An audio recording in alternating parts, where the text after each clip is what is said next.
तपाईहरुको यो अध्यक्ष नेपाल राष्ट्रिय उद्योग व्यवसाय महासंघका अध्यक्ष भरत कुमार श्रेष्ठज्यूले तयार गर्नुभएको यसो कागज त पढे र यसभन्दा अलि भिन्न अहिले उहाँको पत्र अलावा महासचिवको प्रतिवेदनमा धेरै कुराहरू लेखिएको छ भन्ने सुने, त्यो मैले पढ्न पाएको छैन। र यसमा हेर्दाखेरि 8 वटा संस्थाहरू सुरुमा तपाईहरुसँग सम्बद्ध भएको पाइन्छ या तपाईहरुले सम्बद्ध गर्नुभएको देखिन्छ। 26 वटा जिल्लामा जिल्ला सङ्घ बनेको छ र अहिले आएर केही संस्थाहरूमा तलमाथि भएको छ, केही थपिनु भएको छ र केहीलाई तपाईहरुले यसमा कायम राख्नु भएको छैन।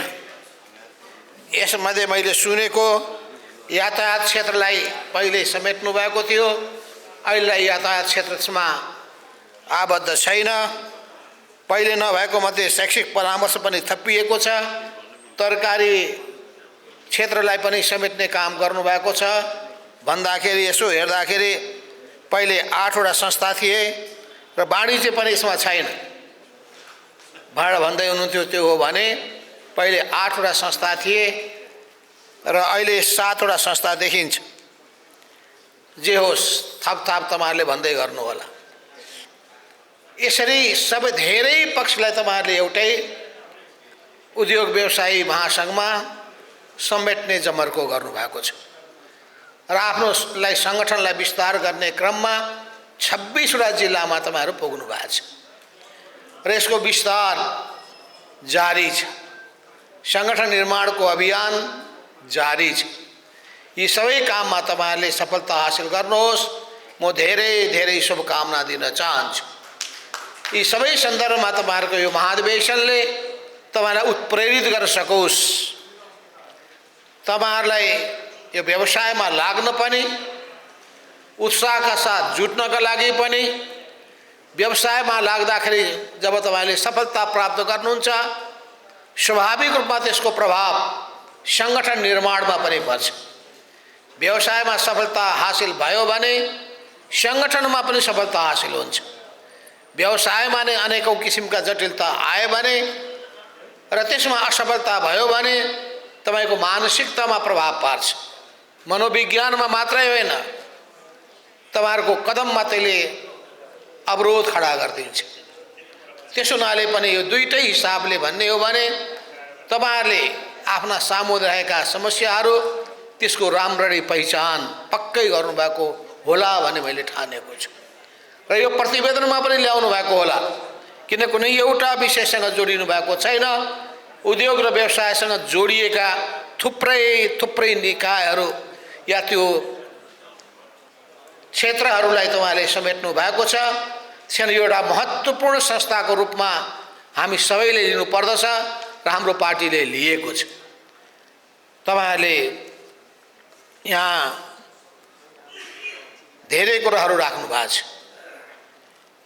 र यस सन्दर्भमा केही विषयमा मैले चर्चा गर्नै पर्ने भएको छ। हामी किन अगाडि बढ्न सकिरहेका छैनौँ? कुनै पनि चीजको मूल्याङ्कन गर्दाखेरि त्यसले समस्याहरूलाई समाधान गर्दै अगाडि बढ्न सकेको छ कि छैन भन्ने कुराको आधारमा हुन्छ। समस्याहरूले सृजना मात्रै गरिरहेको छ कि समस्याहरूको पहिचान गरेर समाधान गर्दै अगाडि बढिरहेको छ? यदि समस्यालाई उसले चासो राख्दैन भने, समस्यालाई वास्ता गर्दैन भने त्यस्तो अवस्थामा समस्याको समाधानको परिकल्पना पनि गर्न सकिँदैन। हामी सबैलाई थाहा छ, वामपन्थीहरू, कम्युनिस्टहरू नै समस्यालाई राम्ररी बुझ्न मेहनत गर्छ, समस्याको गहिराईमा जान चाहन्छ, समस्याको कारणको खोजी गर्दछ र यी सबै गरेर त्यसको समाधानको एउटा वैज्ञानिक समाधानका उपायहरूको खोजी गर्छ। अहिले हाम्रा यी सबै समस्याहरूको पछाडिका कारण के हो? मैले के ठान्दछु भने देश हाँक्ने, देश बनाउने संकल्पको अभाव छ। देश बनाऊं भन्ने भावना जति मात्रामा, जुन मात्रामा हुनुपर्ने थियो त्यसको अभाव छ। कसै गरी सत्तामा पुगौँ र सत्ताकोमा आफ्नो पुरै ग्रिप कायम गरौँ र आफ्नो लाभको निम्ति त्यसलाई प्रयोग गरौँ भन्ने भावना व्याप्त छ। यसको असर हामी माथि मात्रै होइन तलसम्म देख्ने गर्दछ। सङ्घात्मक निकायमा मात्रै होइन, माथि केन्द्रीय निकायमा मात्रै होइन, प्रादेशिक निकायमा त्यही देखिन्छ, स्थानीय निकायमा पनि त्यही देखिन्छ र विभिन्न संस्थाहरूमा आबद्ध भएकाहरूमा पनि त्यही देखिन्छ। त्यसो हुनाले एउटा राष्ट्रिय दृष्टिकोण र देशभक्तिको दृष्टिकोण, देशभक्तिको भावना, यो देश बनाउनु पर्दछ भन्ने एउटा सङ्कल्प, यसको अभाव रहेको छ। त्यसो हुनाले हामी राजनीतिक नेताहरूले, राजनीतिक पार्टीहरूले हामीमा रहेका कमी कमजोरीलाई सबभन्दा पहिले मनन गर्नुपर्छ। ती कमी कमजोरीहरूप्रति हामी गम्भीर छौँ कि छैनौँ र यसलाई हामी समाधान गर्न चाहिरहेका छौँ कि छैनौँ, यो प्रश्न अरूसँग होइन, पहिले यो प्रश्न हामीले आफैसँग गर्नुपर्ने आवश्यकता छ।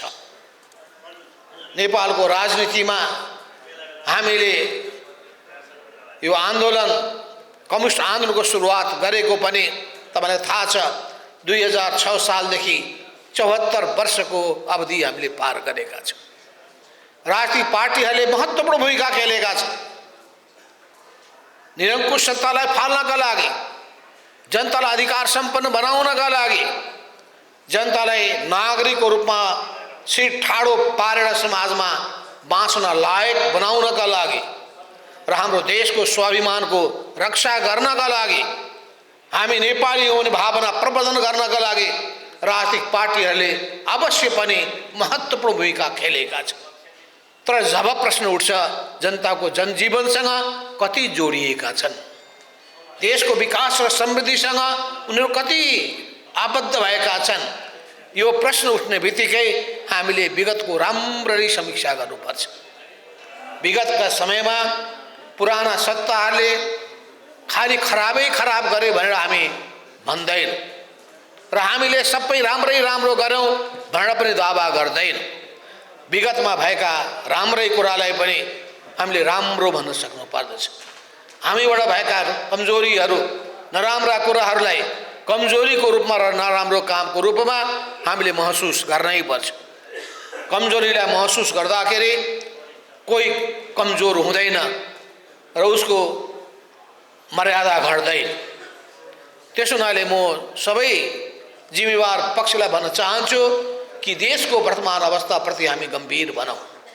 अवश्य एउटा कुरा छ, सिङ्गो विश्व परिवेशबाट नेपाल अलग छैन। विश्व परिवेशबाट नेपाल अलग नभएको हुनाले त्यसको प्रभाव नेपालमा पर्छ। युक्रेनको युद्धको प्रभाव पर्छ, प्राकृतिक प्रकोपको प्रभाव पर्छ, यी त्यसले गर्दाखेरि प्राकृतिक पक्षले पारेको असरको प्रभाव पर्छ। तर ती सबै चुनौतीको पनि सामना गर्ने मानव जातिसँग सामर्थ्य छ। त्यसो हुनाले सबैभन्दा पहिले देश बनाउने, राम्रो देश बनाउने, समृद्ध देश बनाउने र देशको मर्यादालाई अन्तर्राष्ट्रिय रूपमा माथि उठाउने, यो सोचका साथ अगाडि बढ्नुपर्छ। त्यसो हुनाले मैले जहिले पनि एउटा नेतामा दूरगामी भिजनको आवश्यकता पर्छ भन्ने कुरामा जोड दिँदै आएको छु।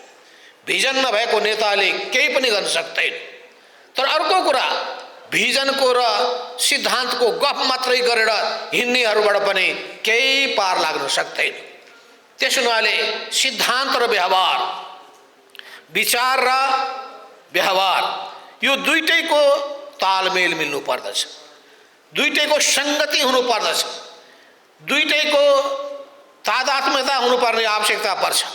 विचार छैन भने विचार शून्य हिसाबले तपाईँ अगाडि बढेर केही पनि गर्न सक्नुहुन्न।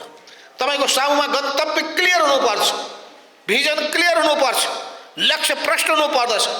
के उद्देश्य हासिल गर्नका लागि हामीले यो नीति अगाडि सारिरहेका छौँ, यो नीतिको समष्टिगत रूपमा के प्रभाव पर्न सक्दछ भन्ने कुरामा राम्ररी सोच्नुपर्ने आवश्यकता पर्छ। मैले यसो शिक्षा नीतिको सन्दर्भमा मैले चर्चा गर्न चाहेँ। पहिले हामी पढ्थ्यौँ, पुस्तकहरू पढ्थ्यौँ, त्यसमा मानिसहरूलाई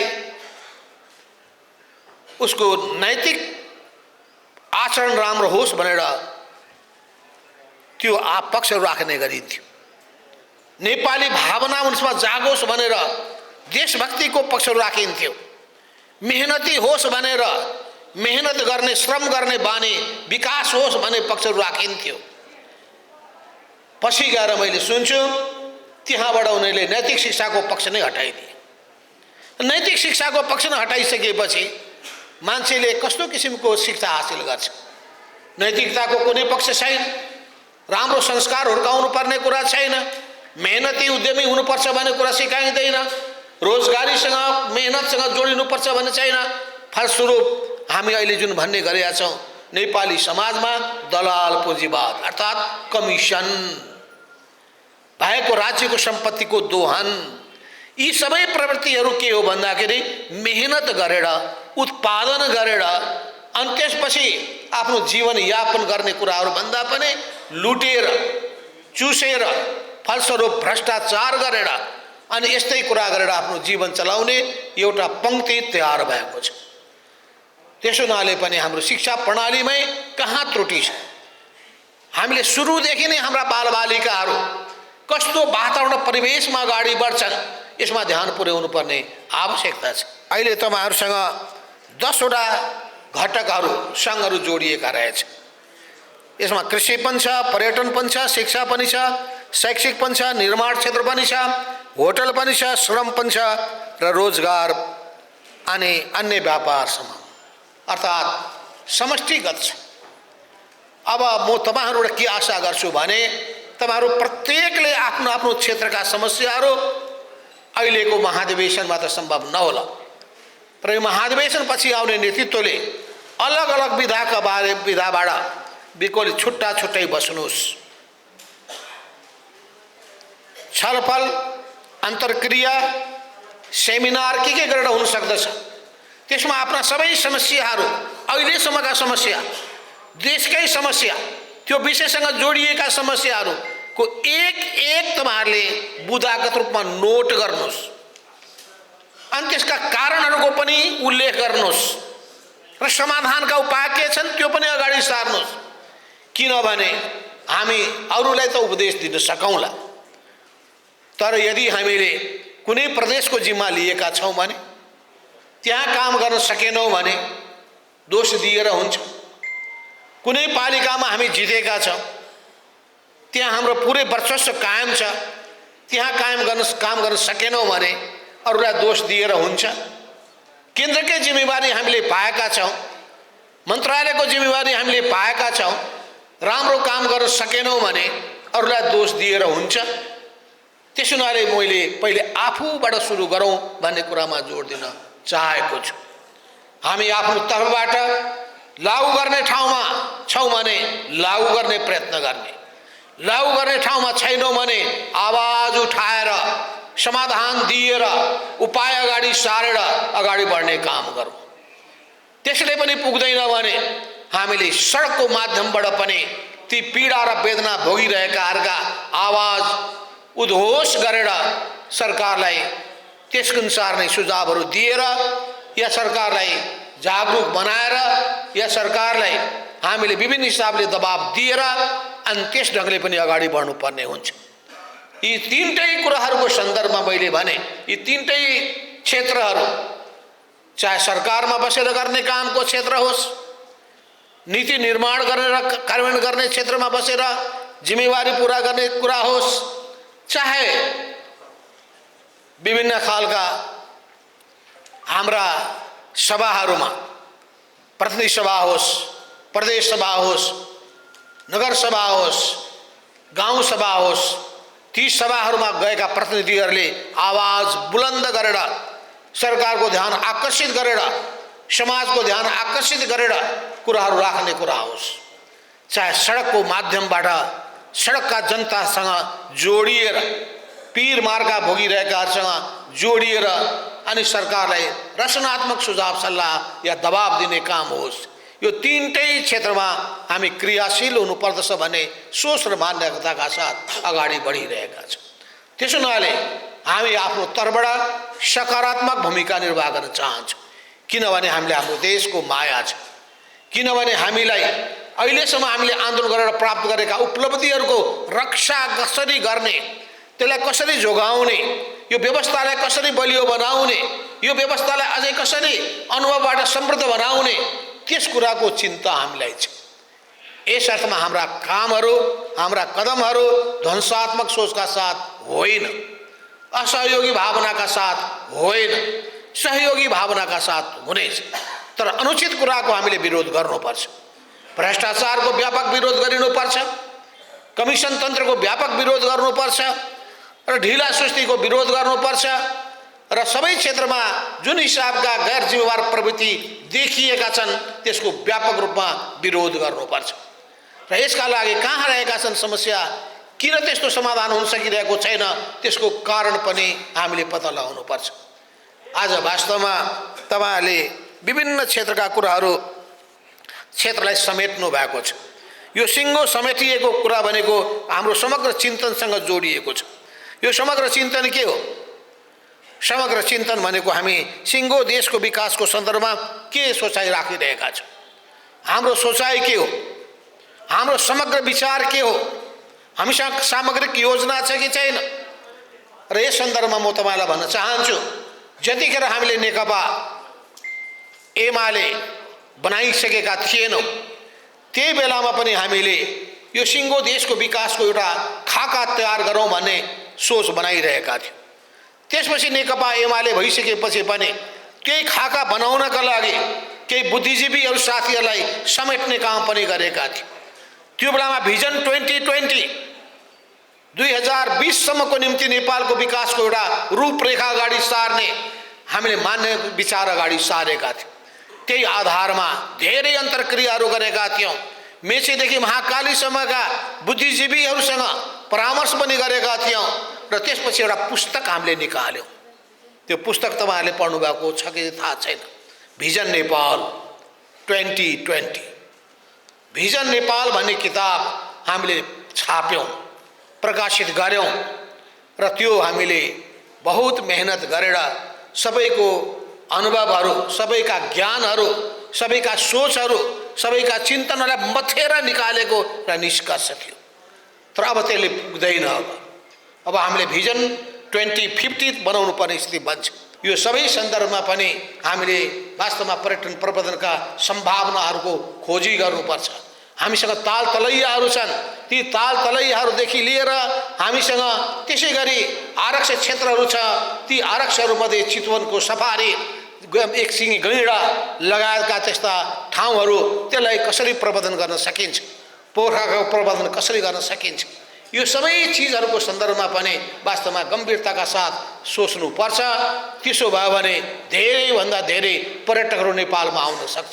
त्यही पर्यटक आगमनको कुरालाई सोचेर धेरै होटलहरू खुले, धेरै होटलहरू खोले। अब म सुन्दछु होटलमा लगानी गरेकाहरूले टाउकोमा हात राख्नु परिरहेछ। तर बिस्तारै कोभिडले गर्दाखेरि जुन अर्थतन्त्रमा ठुलो सङ्कट आएको थियो, बिस्तारै त्यो अब कम हुँदैछ। बिस्तारै पर्यटकहरूको सङ्ख्या बढ्न थालेको छ। अलिकता होटल व्यवसायीहरूले राहत महसुस गरिरहेका छन्। भनेपछि यो जुन प्राकृतिक कारणले गरेको समस्याको पाटो एउटा छ भने आर्थिक सङ्कटले गर्दाखेरि मान्छेको आम्दानी कम भएको हुनाले पर्यटकहरूको आगमन र पर्यटकहरूको लामो समयसम्म टिकाइ र खर्च गर्ने क्षमतामा पनि त्यसले पारेको असरको कुराको पनि असर नेपालको अर्थतन्त्रमा पर्न सक्दछ। त्यसबाहेक पर्यटकहरूलाई नेपालमा लामो समयसम्म टिकाउन सक्ने उपाय के छ? अरू देशमा जानुहोस्, उनीहरू कुनै देश कुनै सहरमा जान्छन् भने त्यो सहरमा देख्ने हेर्ने लायक जम्मै ठाउँहरू उनीहरू हेर्छन्, समय उनीहरूले त्यहाँ बिताउँछन्। तर हामी कहाँ त्यस्तो विषयहरूमा ध्यान गइरहेको छैन, त्यस हुनाले मैले बारम्बार जोड के दिएको छु भने हामीले पर्यटन प्रवर्धन गर्दाखेरि हामीले केही पक्षहरूमा ध्यान दियौँ। ती पक्षहरूमध्ये मैले नारायण हिटीलाई एउटा ग्रान्ड म्युजियमको रूपमा विकास गर्नुपर्छ भने बारम्बार भन्दै आएको पनि छु। म प्रधानमन्त्री भएको बेलामा त्यो विचारलाई अगाडि सार्ने मैले जमर्को पनि गरेँ र त्यसपछि योभन्दा पहिलेका अर्थमन्त्रीले बजेटमा त्यो ठाउँ पनि दिनुभयो। ठाउँ त दिनुभयो लिखत कागजमा, तर व्यवहारमा लागू हुन सकेन। त्यसको सोचाइ के हो भन्दाखेरि नेपालको सिङ्गो नेपालको तस्बिर नारायण हिटीमा ग्रान्ड म्युजियममा गएपछि हेर्न पाइयोस्। कसरी नेपालमा नरबानरको उत्पत्ति भएको थियो, कसरी नेपालमा सुरुदेखि मानव जातिले बिस्तारै बसोबास गर्दै आएका थिए, कसरी नेपालको इतिहास झन्डै 5000 वर्ष पुरानो इतिहास रहेको छ, त्यसको सिङ्गो झलक नारायण हिटी म्युजियममा जाने बित्तिकै हेर्न पाइयोस्। त्यो बेला हामी तपाईँ सबैलाई थाहा छ, गोपाल वंशीहरूले 900 वर्षमा राज्य गरेका हुन्, महिषपाल वंशीहरूले 600 वर्ष राज्य गरेका हुन्, त्यसपछि किराँत वंशीहरूले झन्डै 400 वर्ष राज्य गरेका हुन्, सेन वंशीहरूले त्यस्तै सैकडौँ वर्ष राज्य गरेका हुन्। त्यसै गरी लक्ष्मीकालीन नेपालको इतिहासलाई सम्झिने हो भने त्यस्तै हजारौँ वर्षको सैकडौँ वर्षको इतिहास। त्यसपछि राणाकाल छ, शाक वंश छ। यी सबै वंशहरूको शासनको इतिहासलाई त्यही ठाउँमा हामीले एउटा भवन बनाएर त्यहाँ जन्मदेखि मृत्युसम्मका प्रत्येक राजाको पालामा के कामहरू भएका थिए भन्ने कुराको जीवन्त हामीले त्यहाँ तस्बिर राख्न सक्यौँ भने त्यो पर्यटकहरूको निम्ति आकर्षणको विषय बन्छ। त्यसको लागि राज्यले लगानी गर्नुपर्छ। अरू त्यहाँ नारायण हिटीभित्र अरू किसिमको संरचना राख्ने होइन, अरू कुनै मन्त्रालय कुनै कामको निम्ति राख्ने होइन। त्यो सिङ्गै रूपमा एउटा म्युजियमको रूपमा हामीले विकास गर्नको लागि तदनुरूपकै हामीले मास्टर प्लान बनाएर अरबौँ लगानी गर्नु पर्यो भने खर्बौँ रुपियाँको भोलि आज लगानी गर्छौँ, भोलि त्यसले आम्दानी दिने स्थिति बन्छ। त्यसै गरी हाम्रो देशमा 126वटा जात जातिहरू छन्। किन नेपाल बहुजातीय, बहुभाषिक, बहुधार्मिक, बहुसांस्कृतिक सबै समुदायहरूको बसोबासको थल हो। त्यसो हुनाले कीर्तिपुरमा हामीले जग्गा लिएका छौँ, तर 126वटा जात जातिको हामीले म्युजियम बनाउन सकेका छैनौँ, जातीय सङ्ग्रहालय बनाउन सकेका छैनौँ। जाति जनजाति सङ्ग्रहालय प्रत्येक जातिहरूका जन्मदेखि मृत्युसम्मका सबै चिजहरूलाई समेटेर यदि हामीले त्यो प्रत्येक एउटा घर बनाएर अनि त्यो एउटा कम्प्लेक्स बनाउन सक्ने हो भने त्यहाँ पनि मान्छेको ओहिरो लाग्ने थियो। स्वदेशी पर्यटक, बाह्य पर्यटक, विदेशी पर्यटकहरू पनि ओहिरो लागेर जाने थियो। त्यसै गरी हामीले त्यति मात्रै होइन, हिन्दू धर्मावलम्बीहरूको एउटालाई आकर्षित गर्नका लागि एउटा ठुलो धार्मिक स्थल विकास गर्यो।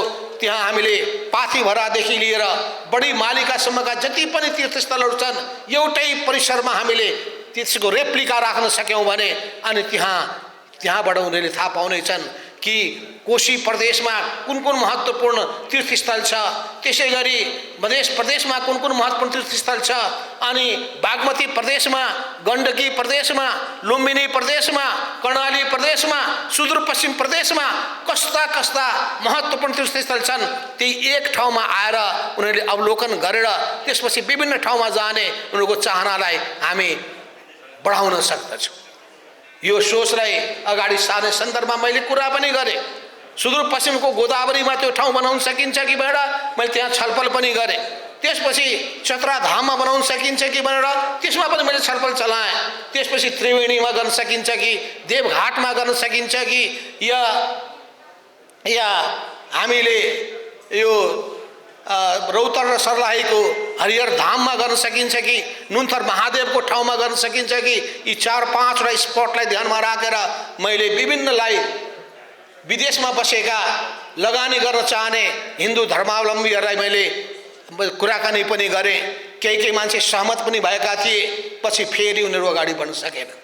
भनेपछि त्यस्तो गर्न सक्ने हो भने हिन्दू धर्मावलम्बीको निम्ति एकै ठाउँमा आएर त्यही ठाउँमा पशुपतिनाथ पनि, त्यही ठाउँमा मुक्तिनाथ पनि, त्यही ठाउँमा जानकी मन्दिर पनि, त्यही ठाउँमा पाथिभरा पनि, त्यही ठाउँमा बडी मालिका पनि र त्यही ठाउँमा अरू जति पनि धर्मका हाम्रा मन्दिरहरू छन्, भगवान शिवका विभिन्न अवतारहरू छन्, देवीका विभिन्न अवतारहरू छन्, देवी देवताहरूका विभिन्न ठाउँका महत्त्वपूर्ण वर्षमा मेला, 5 वर्षमा मेला, 10 वर्षमा मेला लाग्ने यस्ता महत्त्वपूर्ण थलोहरू छ। त्यो सबै एक ठाउँमा रेप्लिकाको रूपमा राख्न सकिन्छ। त्यसको निम्ति पनि गरौँ भनेर मैले बारम्बार कुरा उठाइरहेको छु।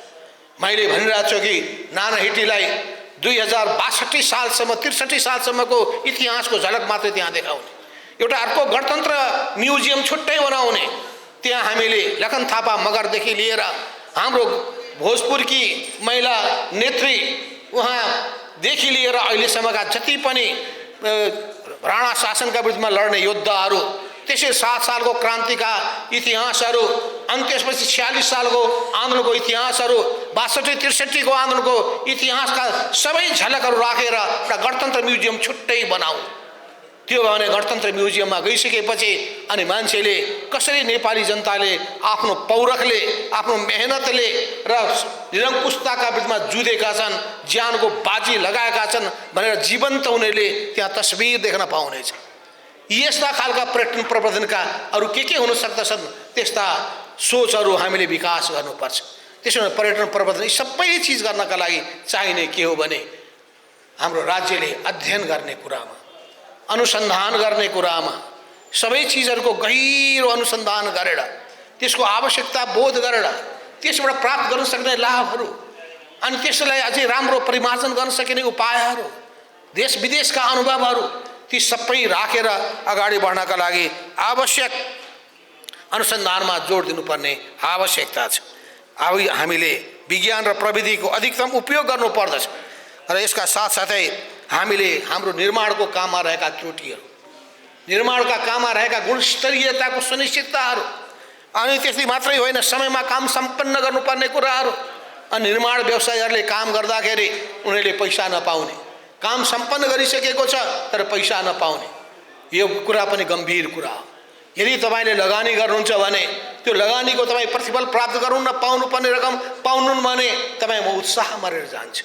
नेपाली उद्यमीहरूलाई, नेपाली व्यवसायीहरूलाई प्रोत्साहन कसरी गर्ने, कमी कमजोरी छन् भने ती कमी कमजोरीको सुधार कसरी गर्ने, यसको निम्ति राज्यले पनि आफ्नो तर्फबाट पोजिटिभ रोल खेल्नुपर्ने आवश्यकता पर्छ।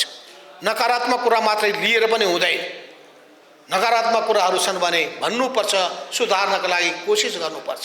तर त्यो राज्यको कारणले सिर्जना भएको छ भने त्यसको जवाबदेही राज्यले पनि लिनुपर्दछ।